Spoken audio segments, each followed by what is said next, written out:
몇 달 전에 서울 덕수궁 근처에 있는 정동제일교회를 방문한 적이 있습니다. 이 정동제일교회는 1885년에 이 아펜젤러 선교사님이 세운 최초의 감리교회입니다. 그 1885년 4월 5일 날 부활절에는 우리 장로교 선교사님인 언더우드 선교사님과 그리고 이 감리교 선교사님인 아펜젤러 선교사님이 동시에 제물포항으로 복음을 들고 선교사로 오셨습니다. 그래서 그때부터 우리 그 당시 조선 땅에 복음 전파가 본격적으로 이제 시작됐습니다. 그 정동제일교회 안에 보면은 역사관이 있어요. 정동제일교회 역사관 이렇게 써붙였는데요. 그 안에 가보면 굉장히 많은 당시의 기독교적인 그 역사 자료들이 많이 있습니다.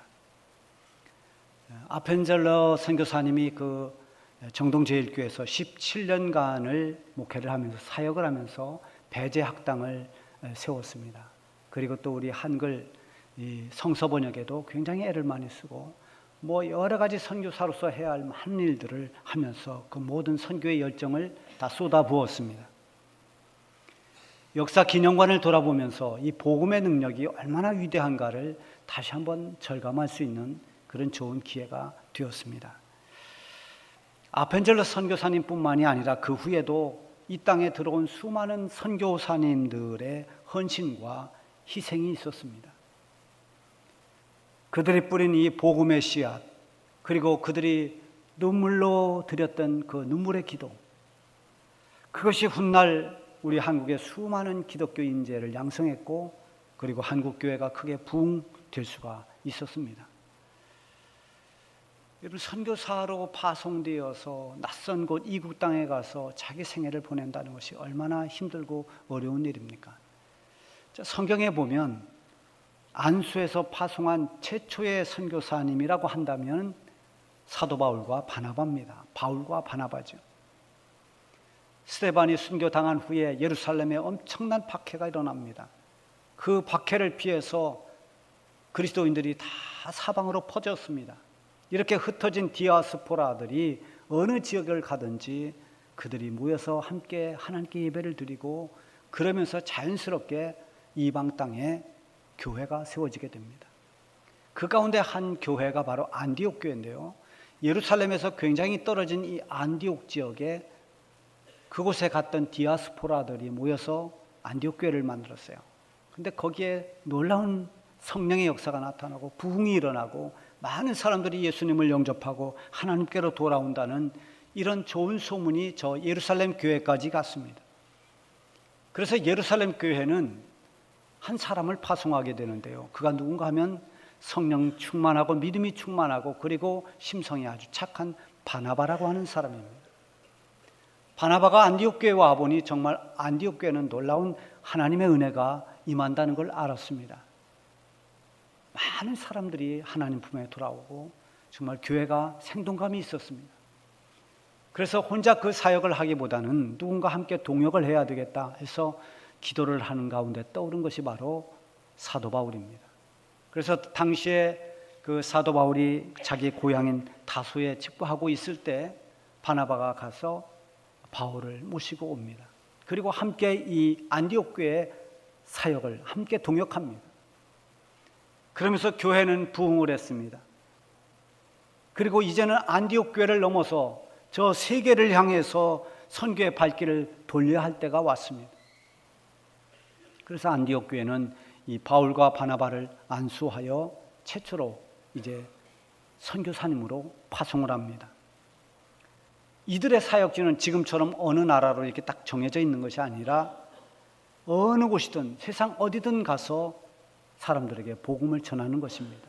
말하자면 예수님께서 말씀하신 저 예루살렘을 넘어서 유대 땅 그리고 저 사마리아 땅끝까지 이르러서 증인이 되라 하신 그 말씀대로 어디에 가든지 복음의 증인, 예수님의 증인의 사명을 감당한 거죠.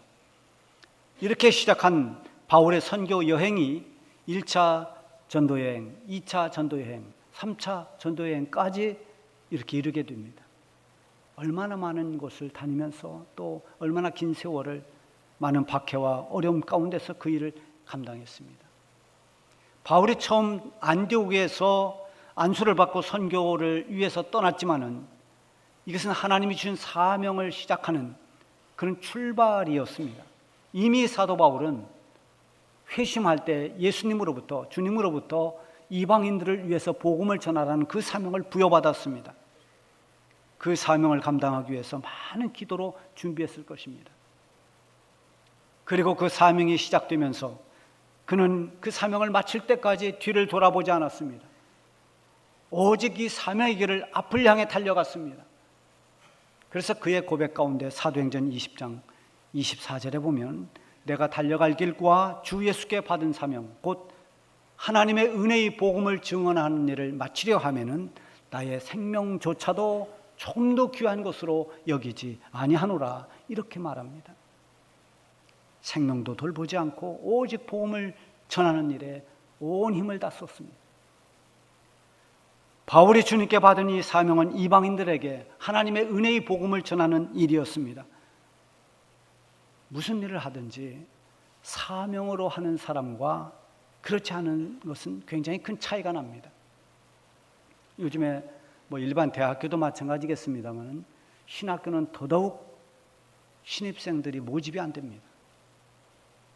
그래서 최근에 신학교에 가면 50대, 60대 된 분들이 그냥 공부하기 위해서 온 분들이 많아요. 그전같이 젊은 사람들이 목회의 길을 가기 위해서 오는 사람들이 별로 없습니다. 과거에는 신학교 가는 사람들이 대부분 직업 때문이 아니라 사명감을 가지고 왔습니다. 하나님 앞에 기도하다 사명을 받고 부름을 받고 그 부르심에 따라서 결단하고 갔습니다. 그래서 자기의 좋은 직장, 자기의 안정된 직업 이거 다 버리고 신학교에 와서 훈련을 받고 어디든 주님이 부르시는 곳으로 가겠다고 각 교회로 흩어져 나갔습니다. 그러나 지금은 이 시대의 풍조가 너무나 개인주의적이고 또 실용주의적으로 그렇게 치우치다 보니까 희생을 한다는 것, 정말 섬김을 한다는 것, 섬긴다는 것 이런 일들을 자꾸만 회피합니다. 사명을 위해서 자신을 드릴 수 있는 용기 있는 사람을 찾아보기가 점점 어려워지고 있습니다. 사명감이 없는 사람들은 하다가 지치면 포기하거나 아니면 진로를 바꿉니다. 그러나 사명을 붙잡고 일하는 사람은 뒤를 돌아볼 수 없습니다. 진로를 바꿀 수가 없습니다. 바울은 복음 전하는 일에서 겪는 그 많은 박해와 고난을 두려워하지 않았습니다. 그가 말한 대로 자기 생명의 위협도 조금도 두려워하지 않고 흔들림 없이 사명의 길을 달려갔습니다. 바울의 사명감은 단지 내가 고난을 이겨내면서 이 복음을 전한다가 아니라 그것보다 더 적극적으로 어떻게 하면 이 사명을 바로 감당할 수 있을까? 어떻게 하면 더 많은 사람들에게 이 복음을 전해서 구원받게 할까? 이것이 바울이 가지고 있는 선한 고민이고 그의 선한 열정이었습니다. 그러다가 그가 생각한 것이 당시의 세계의 중심이라고 하는 로마에 가서 복음을 전하는 것이었습니다. 모든 길은 로마로 통한다는 말이 있는 것처럼 당시 로마는 강대국이었습니다. 로마는 세계를 정복하려고 하는 야망을 꿈꾸고 세계로 뻗어나갈 수 있는 모든 인프라를 잘 구축해 놓았습니다. 바울은 바로 그것을 이용해서 복음을 전하려고 했던 것입니다. 그래서 로마서 1장 15절 16절에 보면 그러므로 나는 할 수 있는 대로 로마에 있는 너에게 복음 전하기를 원하노라. 그러면서 그 복음에 대해서 말합니다. 내가 이 복음을 부끄러워하지 아니하노니 이 복음은 모든 믿는 자들에게 구원을 주시는 하나님의 능력이 됨이라. 첫째는 헬라인에게요. 그리고 첫째는 유대인에게요. 그리고 헬라인에게로다. 택한 백성이라고 하는 유대인뿐만 아니라 이방인이라고 하는 모든 헬라 사람들까지도 믿기만 하면 구원받는 이 복음을 통해서 구원을 주는 하나님의 능력이 누구에게나 다 임할 수 있다는 것입니다. 그래서 로마에 가서 복음을 전함으로 해서 그 복음이 세계로 뻗어나가기를 기대했던 것입니다. 바울은 복음에 대한 자부심이 참으로 컸습니다. 이 복음이라고 하는 것은 모든 믿는 자들에게 구원을 주시는 하나님의 능력임을 확신했습니다. 그래서 그는 복음을 부끄러워하거나 복음에 대해서 주저하지 않았습니다. 복음 전하는 일에는 담대했습니다. 그리고 기뻐했습니다. 그가 복음을 전하기 위해서 그렇게 로마를 가고 싶어 했는데 그 일을 위해서 기도한 끝에 로마로 가게 되는데, 그것이 아이러니하게도 고난을 통해서 로마로 가게 됩니다. 제수의 몸이 돼서 재판을 받을 때 이 바울은 로마의 시민권을 가지고 있었어요. 그래서 나는 이 재판을 로마의 가이사 앞에 가서 받아야 되겠다고 그렇게 요청을 합니다. 그것이 허락이 돼서 그는 로마에 가서 재판을 받기 위해 드디어 로마로 향하는 배로 호송이 됩니다. 바울이 탄 배가 로마로 향해 가는 동안에 정말 절대절명의 위기를 만납니다. 유라굴로라고 하는 태풍을 만났습니다. 엄청난 메가톤급의 그런 태풍을 만나게 돼서 풍랑 속에서 배가 파손하기 직전입니다. 사실 오늘 본문을 다 이해하려면 사도행전 27장 전체를 다 보아야 됩니다만 워낙 길어서 제가 후반만 보았어요. 그 앞부분을, 그 내용을 보면은 바울이 탄 배가 얼마나 큰 위기에 빠졌는지를 알 수가 있습니다. 낮에는 검은 먹구름이 꽉 하늘을 덮어서 앞이 보이질 않습니다. 해를 볼 수가 없습니다. 밤에 역시 마찬가지로 밤에 뜨는 달이나 별을 볼 수가 없습니다. 칠흑같이 어둠 속에서 바람은 미친 듯이 굉음 소리를 내면서 배를 흔들어댑니다. 그렇게 여러 날 동안 풍랑에 휘청거리는 배는 이제 금방이라도 침몰될 것만 같았습니다. 그래서 20절 하반절에 보면은 구원의 여망마저 없어졌더라, 이렇게 기록되어 있어요. 살 수 있는 구원의 여망마저 없을 만큼 그렇게 절망적이었다는 겁니다. 선한 꿈을 가지고 그 일을 위해서 기도하고 그 일이 이루어지는 그 과정에서 이런 시련을 만나게 된 것입니다. 복음을 전하려고 가는 길인데 그 길에서 이런 위기를 만나게 됩니다. 우리가 신앙생활하다 보면 이런 경우가 참 많습니다. 간절히 기도해 왔는데 오히려 기도가 막히는 일이 생깁니다. 믿음으로 온전히 살아보려고 결단을 했는데 전에는 괜찮더니 그렇게 결단했더니 오히려 장애물이 나타나고 여러 가지 예상치 못한 시험도 찾아옵니다. 이럴 때 대부분이 낙심합니다. 제가 하나님의 일을 하려고 하는데 왜 이런 일이 일어나는 것입니까? 이제는 내가 바른 믿음으로 살아보려고 결심하고 이제 믿음의 길을 가려고 하는데 어찌 길을 막으십니까? 이러면서 낙심하는 거죠. 그러나 하나님의 섭리가 이루어지는 일에는 사람의 어떤 물리적인 힘도 또 어떤 자연이나 환경도 하나님의 섭리를 막을 수 있는 것은 없습니다.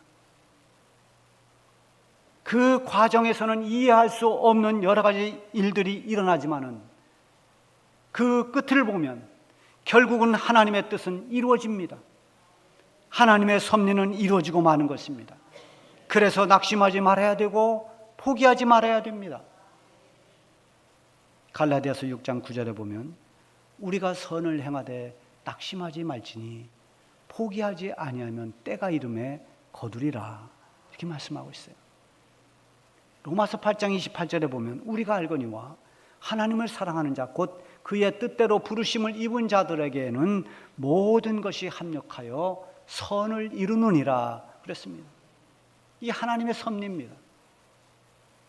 하나님의 섭리, 하나님의 뜻은 여러 가지 낙심할 일이 생겨도 마침내는 그 뜻이 이루어집니다. 하나님이 이루시고자 하는 일들은 반드시 이루어집니다. 바울이 지금 타고 있는 배 안에 모든 사람들은 며칠 동안은 음식을 먹지 못했습니다. 두려움에 떨고 있습니다. 그들이 기대하던 살 소망도 이제는 다 절망이 되어버렸습니다. 그때 하나님의 사자가 바울에게 나타납니다. 그리고 하나님의 말씀을 전해줍니다. 바울아, 두려워하지 말라. 네가 가이사 앞에 서야 하겠고 또 하나님께서 너와 함께 항해하는 자를 다 네 손에 주셨다라고 말씀해요. 가이사는 로마의 황제를 말하는 것입니다. 너는 로마에 가서 로마의 황제 앞에 설 것이다. 그리고 너와 함께 항해하는 이 사람들도 다 살게 될 것이다. 이런 예언의 말씀입니다. 바울은 하나님의 사자를 통해서 주신 이 말씀을 듣고 모든 염려와 두려움이 사라졌습니다. 말씀을 듣는 그 순간 걱정은 담대함으로 바뀌었습니다. 하나님의 말씀이 힘이 되고 위로가 되고 용기가 되었습니다. 오늘 저와 여러분 마찬가지로 하나님의 말씀이 여러분에게 용기가 되고 힘이 되기를 바랍니다.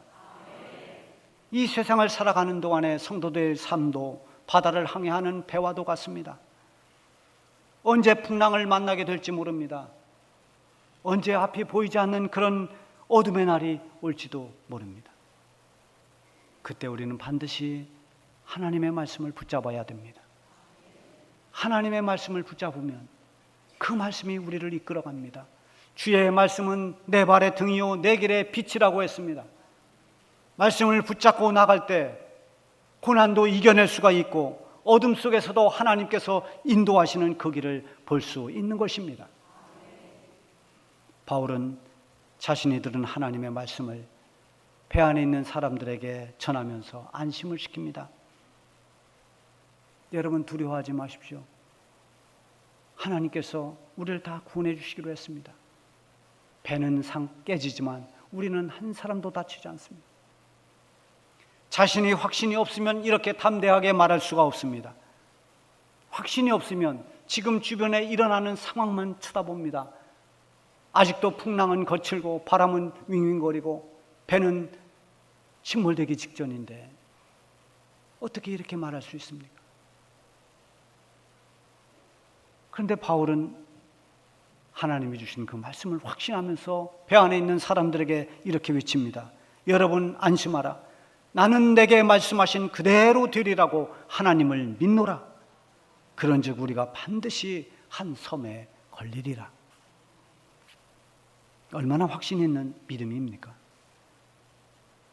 그들이 처한 지금 상황은 살만한 그런 여망이 없을 만큼 그렇게 험악한데 바울은 그것 상관없이 하나님 하신 말씀을 확실하게 믿기 때문에 우리는 마침내 한 섬에 구조될 것이라고 그렇게 위로하고 있습니다. 이렇게 풍랑과 사투하면서 지낸 지가 벌써 오래됐습니다. 아직도 이 말을 들은 사람들 가운데도 불안에 떠는 사람들이 많았습니다. 사공들은 바울의 말을 듣고도 믿지를 못했습니다. 똑같이 하나님의 말씀을 들어도 어떤 사람은 아멘으로 믿고 받아들이는가 하면 어떤 사람은 믿지 않습니다. 복음은 한 영혼을 살리는 생명의 소식임에도 불구하고 어떤 사람은 그것을 받아들여 영원한 생명을 얻는가 하면 어떤 사람은 그것을 거부합니다. 믿지 않습니다. 의심합니다. 배가 점점 육지에 가까워진다는 것을 사공들은 알았습니다. 그래서 사공들은 바울이 말한 대로 안심하라, 우리 다 살아난다, 이 말 믿지 못해서 탈출할 수 있는 작은 거룻배를 내렸습니다. 그것을 본 사도 바울이 지금 이들이 여기서 저 배로 이탈하면 우리는 다 죽습니다. 우리는 같이 가야 됩니다. 그래서 군인들이 그 거룻배를 내린 줄을 칼로 다 끊어버렸습니다. 그럼 바울의 말을 믿지 않았기 때문에 사공들은 자기 나름대로 인간적인 방법을 가지고 지금 살 길을 찾으려고 한 것입니다.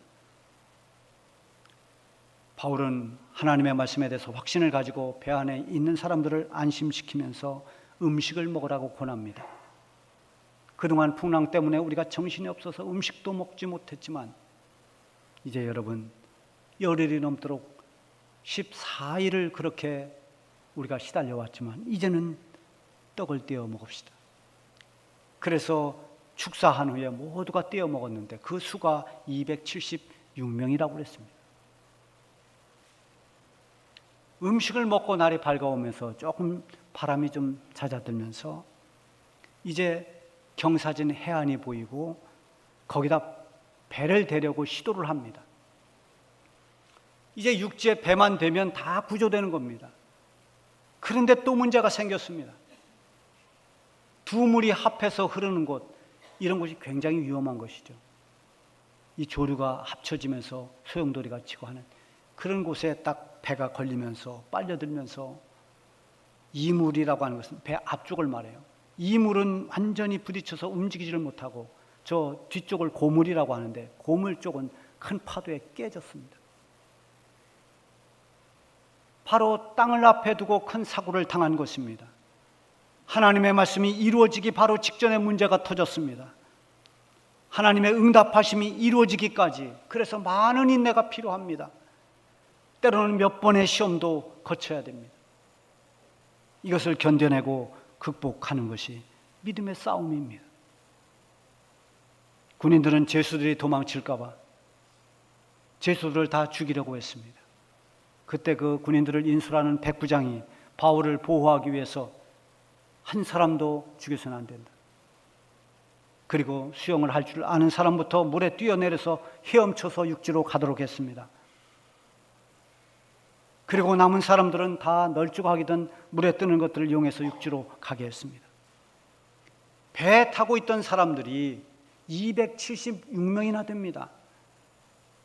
이 사람들이 각각 어떤 사람은 수영으로 어떤 사람은 다른 방법으로 다 이 멜대 섬이라고 하는 육지를 향해서 지금 가고 있습니다. 그리고 그 결과가 44절에 나와 있습니다. 그 남은 사람들은 널조각 혹은 배물건에 의지하여 나가게 하니 마침내 사람들이 다 상륙하여 구조되니라. 여러분, 맨몸으로 헤엄을 치고 널판지를 붙잡고 그렇게 간다 하더라도 276명이 어떻게 다 구조될 수 있습니까? 한 사람도 물에 휩쓸린 사람이 없습니다. 그 많은 사람들이 다 살아남는, 다 구조되는 기적이 일어났습니다. 이것은 우연한 기적이 아닙니다. 보이지 않는 하나님의 손길이 그들과 함께 했기 때문입니다. 하나님의 약속의 말씀은 어떤 위기 속에서도 이루어진다고 하는 증거인 것입니다. 그동안 폭풍이 몰아치는 어두운 바다에서 얼마나 긴장하고 두려움에 떨었습니까? 살 수 있는 여망마저 보이지 않던 그 절망의 시간을 보내야 했습니다. 그러나 바울에게 약속하신 하나님의 말씀은 그런 모든 불리한 상황을 다 뛰어넘고 마침내 배 안의 모든 사람들이 구조됨으로써 완전하게 이루어졌습니다. 여러분, 우리가 성도로서 이 땅을 사는 동안 온갖 시련과 고난의 풍파를 만날지라도 성경을 통해서 우리에게 약속하신 하나님의 약속의 말씀은 반드시 이루어집니다. 하나님의 말씀을 믿고 그리스도 안에 살아가는 우리 성도들은 세상의 항해를 마치게 되면 마침내 천국에서 구원의 기쁨을 누리게 될 것입니다. 기도하겠습니다.